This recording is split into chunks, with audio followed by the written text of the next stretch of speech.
दोस्तों, मैंने प्रकाश संश्लेषण के बारे में आपको बताया है। फिर भी एक बार इसके बारे में हम लोग डिस्कशन करेंगे, ठीक है। तो प्रकाश संश्लेषण, इसको इंग्लिश में कहते हैं फोटोसिंथेटिक्स कहते हैं, ठीक है। तो यहाँ पर शब्द को पढ़ने से ही पता चल जाता है कि इसमें इम्पोर्टेंट है प्रकाश संश्लेषण, है ना। यानी मुख्य भूमिका जो होगी वो प्रकाश की होगी। तो यहाँ पर ये एक पौधा है, ठीक है। और पौधे में प्रकाश संश्लेषण के लिए जो सामग्री चाहिए वो क्या क्या है, वो पहले आप ध्यान दीजिए। ये है सूर्य, है ना, सन, प्रकाश। तो पहला चीज़ जो इससे ज़रूरत पड़ेगी वो है प्रकाश। दूसरा है क्लोरोफिल, तीसरा है CO2 और चौथा है H2O। ये चीज़ें इन्हें प्रकाश संश्लेषण में ज़रूरत पड़ती है। तो प्रकाश संश्लेषण की परिभाषा एक बार सुन लीजिए कि प्रत्येक पौधे जिसमें क्लोरोफिल पाया जाता है, ठीक है, क्लोरोफिल पाया जाता है, वो सूर्य प्रकाश की उपस्थिति में सूर्य से प्रकाश, ठीक है, और वातावरण से कार्बन डाइऑक्साइड तथा जड़ों के द्वारा जमीन से जल का अवशोषण करके अपना भोजन का निर्माण करती है। इस प्रक्रिया को ही प्रकाश संश्लेषण कहते हैं, ठीक है। ये इनका परिभाषा हुआ प्रकाश संश्लेषण का। और इसमें जो ज़रूरत है वो क्या क्या है? प्रकाश, क्लोरोफिल, CO2 और H2O। अब यहाँ पर देखिए, ये जो पर्ण है, पर्ण में क्लोरोफिल पाया जाता है। पत्तियाँ जो हरी होती है ना, इसमें क्लोरोफिल पाया जाता है, ठीक है। ये क्लोरोफिल पाया जाता है पर्ण में। और इसमें जो रंध्र होते, ठीक है, रंध्र पाए जाते हैं। पत्तियों में पाए जाने वाले सूक्ष्म छिद्रों को रंध्र कहते हैं हम लोग। तो ये रंध्र के द्वारा क्या करता है? CO2 को ले लेता है और जड़ों के द्वारा H2O लेता है, ठीक है। और ये प्रकाश की उपस्थिति तो रहती है, इसमें प्रकाश की उपस्थिति होती है, हाँ। और इसमें होता है क्लोरोफिल, जो सनलाइट को अट्रैक्ट करता है। समझ लीजिए कि ये सनलाइट है, ठीक है, और ये है पर्ण। तो पर्ण में जो है क्लोरोफिल होता है। ये सनलाइट, ये जो क्लोरोफिल है, क्लोरोफिल अट्रैक्ट करते हैं सनलाइट को। बिना सनलाइट का ये प्रकाश संश्लेषण क्रिया नहीं कर सकती है, ठीक है। तो यहाँ पर आपको समझ में आ गया होगा कि प्रकाश संश्लेषण क्या है और प्रकाश संश्लेषण के लिए कौन कौन सी सामग्री का उपयोग होता है। तो प्रकाश, क्लोरोफिल, CO2 और H2O का उपयोग होता है, ठीक है। जड़ों के द्वारा H2O को ग्रहण करता है। पर्ण में पाए जाने वाले सूक्ष्म रंध्रों को द्वारा CO2 का एब्जॉर्ब होता है। और इसमें उपस्थित क्लोरोफिल किसको एब्जॉर्ब कर रहा है? सनलाइट को, ठीक है।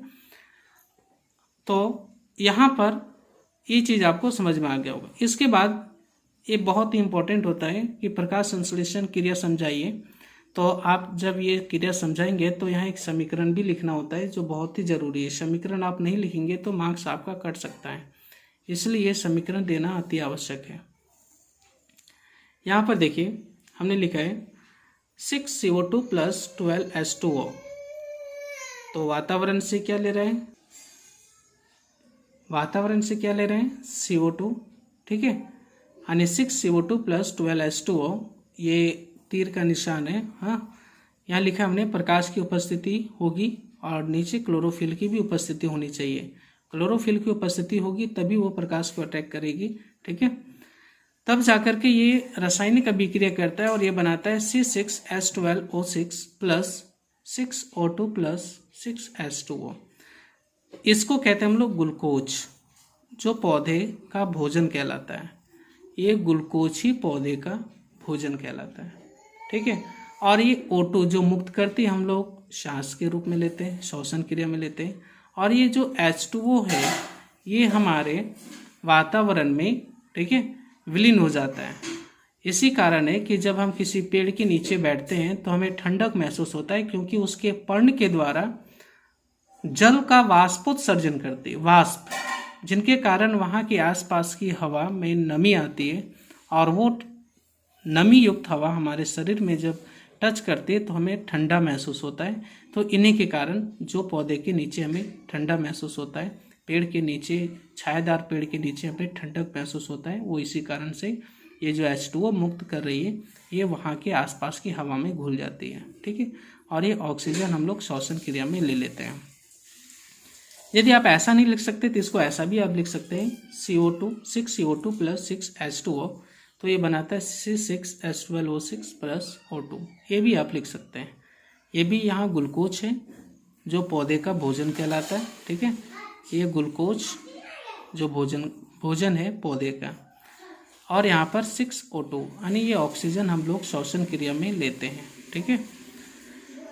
तो कहेंगे क्या सर मनुष्यों में भी ऐसा ही होता है, मनुष्य में ग्लूकोज का निर्माण होता है? तो नहीं, क्योंकि मनुष्य जो है स्वपोषी नहीं है। मनुष्यों के अंदर ऑक्सीजन की उपस्थिति में हमारे भोजन के अणुओं का विघटन होता है, और विघटन होने के बाद ही वो ऊर्जा हमारी कोशिकाएं लेती है, ठीक है, और फिर हमारे संपूर्ण शरीर में पहुंचता है। हमारे शरीर में ग्लूकोज का निर्माण नहीं होता है, ठीक है, लेकिन हमारे शरीर में ऑक्सीजन की उपस्थिति में भोजन के अणुओं का विघटन होता है, अपघटन होता है, टूटता है, और वो ऊर्जा कोशिकाएं लेती हैं। ओके, इसके बाद है यहाँ पर मैंने लिखा हुआ है, बहुत ही इंपॉर्टेंट क्वेश्चन है, 1 मार्क्स में आ सकता है कि प्रकाश ऊर्जा को रासायनिक ऊर्जा में रूपांतरण हो रहा है। यहाँ पौधे कौन सी ऊर्जा को किस ऊर्जा में रूपांतरण कर रहे हैं? तो यहाँ पर पौधे जो है प्रकाश ऊर्जा को लेकर के रासायनिक ऊर्जा में रूपांतरण कर रही है। तो इसके लिए जिम्मेदार कौन होता है? तो क्लोरोफिल। क्लोरोफिल जो है प्रकाश ऊर्जा को ले रही है और उसको रासायनिक ऊर्जा में रूपांतरण कर रही है। तो यहाँ पर मैंने बताया था आपको एक रंध्र के बारे में। तो यहाँ देखिए ये पर्ण है, समझ लीजिए, सपोज ये पत्ती है और पत्तियों के ऊपर छोटे छोटे सूक्ष्म, आप देखेंगे सूखी पत्तियों के ऊपर के कवर को निकाल करके आप देखेंगे तो उसमें बहुत ही जालीदार जैसी रचनाएं दिखाई देगी, सूक्ष्म छिद्रें दिखाई देगी, उन्हीं को हम कहते हैं रंध्र, ठीक है। तो ये रंध्र का काम क्या है? तो देखिए रंध्र के द्वारा CO2 लिया जाता है ना, रंध्र के द्वारा ही वाष्पोत्सर्जन किया जाता है, बराबर, समझ में आ रहा है आपको? तो ये रंध्र के द्वारा होता है वाष्पोत्सर्जन की क्रिया, और CO2 को ले रहा है। तो किसी पर्ण में रंध्र ऊपर भी होता है, किसी पर्ण में रंध्र नीचे होता है, ठीक है, ये समझिएगा। पर्ण में देखिए दोनों साइड पर्ण में जो है रंध्र पाए जाते हैं, तो किसी पर्ण के ऊपर रंध्र पाए जाते हैं और किसी पर्ण में नीचे रंध्र पाए जाते हैं, ठीक है। तो इस प्रकार से यहाँ पर पौधे में जो उपस्थित रंध्र होते हैं वो CO2 को ग्रहण करते हैं, वाष्पोत्सर्जन की क्रिया करते हैं, ये चीज़ उनमें होता है, बराबर। तो ये चीज़ आपको डिक्लेयर हो गया होगा।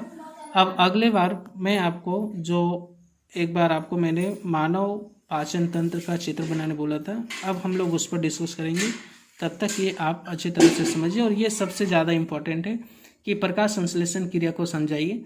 यदि ऐसा क्वेश्चन हो तो आपको उसकी परिभाषा लिखना है और ये दोनों इक्वेशन लिखना है, बहुत ही ज़रूरी है, तो ही आपको फुल मार्क्स मिलेंगे, ठीक है। ओके, तब तक इतना आप समझिए।